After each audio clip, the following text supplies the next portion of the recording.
Kami dari kelompok 7 materi pengembangan konsep. Saya Eliska Mijarwirayo. Saya Sofia Rizka Aufa. Saya Isna Zulaika. Saya Berliana Nurwidat Harija. Saya Rahmatiana. Selamat menonton. Pengertian konsep. Konsep merupakan pemikiran-pemikiran yang memberikan makna kepada dunia kita. Dengan demikian jelas konsep merupakan hal abstrak yang dipahami oleh kita di alam semesta ini mengenai konsep berwujud ataupun tak berwujud.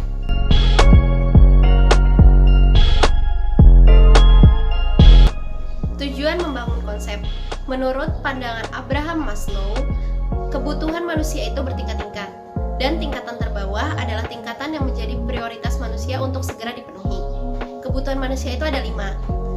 Yang pertama adalah kebutuhan fisiologis, yaitu kebutuhan yang dibutuhkan oleh tubuh, seperti makan, minum, tempat tinggal, berkembang biak, dan lain-lain. Kebutuhan kedua adalah kebutuhan akan keamanan.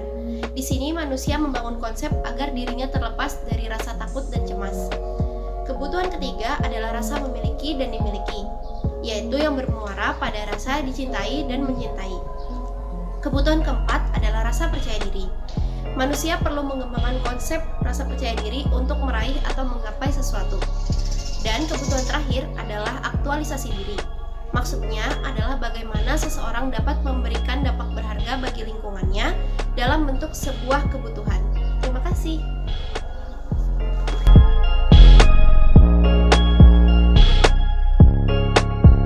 Klasifikasi konsep ada 3. Yang pertama, konsep konkret merupakan suatu hal yang kita mengerti melalui objek nyata dan berwujud.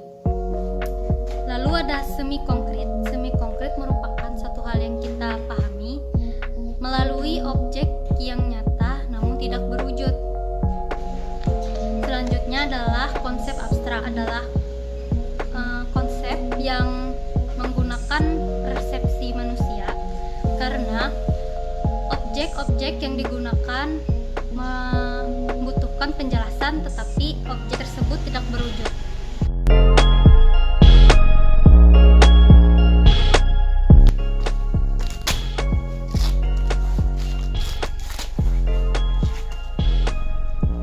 Di sini saya akan menjelaskan tentang proses individu membangun konsep.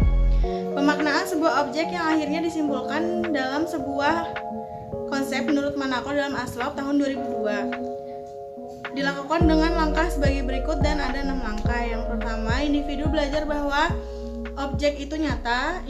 Yang kedua, individu belajar bahwa objek itu permanen. Yang ketiga, individu itu belajar bahwa objek itu beda dari yang lain. Yang keempat, individu memberi nama atau label pada objek tersebut. Yang kelima, individu melakukan identifikasi karakteristik pada objek yang telah diberi nama. Yang keenam, individu memahami fungsi atau kegunaan dari objek tersebut. Kemudian menurut Piaget dalam Ormrod tahun 2008 mensyaratkan bahwa suatu objek dapat dikuasai oleh seseorang jika objek yang dipelajari merupakan suatu ketertarikan dari individu. Yang kedua, konsep dibangun berdasarkan pengalaman bersentuhan dengan objek yang dipelajari.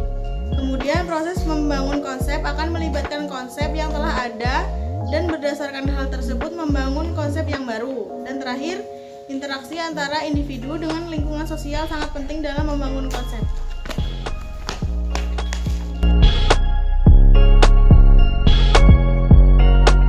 Selanjutnya, individu dengan hambatan majemuk dalam membangun konsep. Individu dengan hambatan majemuk mempunyai kecepatan yang berbeda dalam membangun konsep. Kecepatan tersebut sangat bergantung pada fungsi sensor dan kemampuan memfokuskan pada fungsi sensor yang berfungsi dan kemampuan memfokuskan diri pada objek. Di antara sensor-sensor yang ada terdapat peran sensor yang berbeda dalam menangkap informasi. Bekerja bersama individu dengan hambatan majemuk dalam membangun konsep.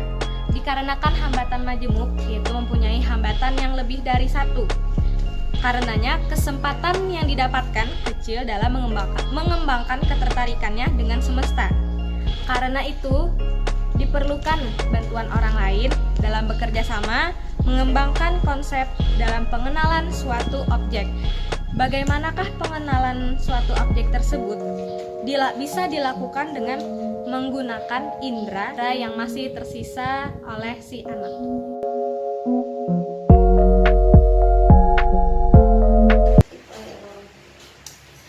Saya Eliska sebagai guru pendamping dan Isna adalah anak tunanetra dan tunadaksa. Oke. Kenalkan individu target dengan objek yang dipelajari. Nah, Isna, ini garam, teksturnya agak sedikit kasar, rasanya asin. Coba Isna rasain. Asin loh. Ya. Nah, Ibu bersihkanlah. Nah, kalau ini gula, teksturnya lebih kasar daripada garam, rasanya manis. Coba Isna rasain.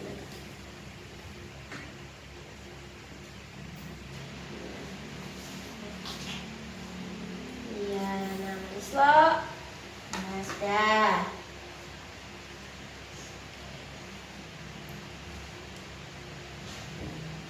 Biarkan individu target mengeksplorasi objek yang dikenalkan. Ya apa Isna? Ini apa tadi? Yang teksturnya agak lembut. Garam, Iya, pintar. Rasanya apa? asin, Iya, pintar. Nah, kalau yang ini apa? gula, Iya, teksturnya agak kasar ya, daripada garam. Rasanya? manis. Iya, pintar.